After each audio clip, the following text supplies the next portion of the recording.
In the sleepy town of Evergreen, there was a quaint little shop named Curiosities and Oddities.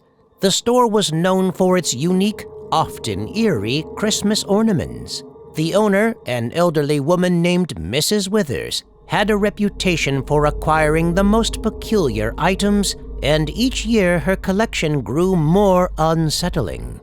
One snowy December afternoon, Sarah, a young woman with a penchant for the unusual, wandered into the shop. She was drawn to a particular ornament, a glass sphere filled with what appeared to be swirling mist. It was labeled the Unwanted Gift. Mrs. Wither noticed Sarah's interest and approached with a knowing smile. "That's a very special ornament," she said. "It's said to reveal your deepest desires. But be careful what you wish for." Intrigued and undaunted, Sarah purchased the ornament and hung it on her tree that evening. As she admired its eerie beauty, she whispered, "I wish for a love that consumes me."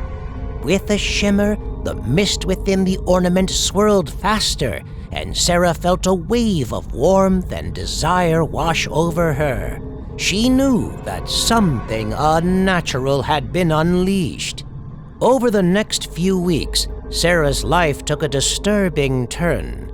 She became infatuated with a man she had only met in passing, and her obsession grew into an all-consuming passion. She stopped eating, sleeping, and caring for her responsibilities. Her life was now dedicated to pursuing this man, who seemed oddly complicit in her fixation.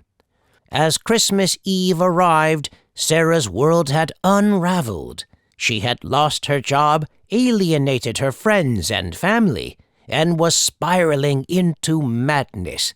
On that fateful night, she received a call from the object of her obsession, who invited her to a remote cabin in the woods.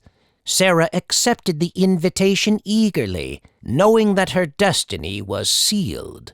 She journeyed into the forest, the mist within the ornament now completely obscuring the glass, and the entire town of Evergreen held its breath.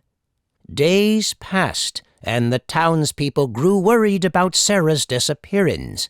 The police searched the cabin and found it abandoned. But what chilled them to their bones was the sight of a second ornament, identical to Sarah's, hanging on the cabin's Christmas tree.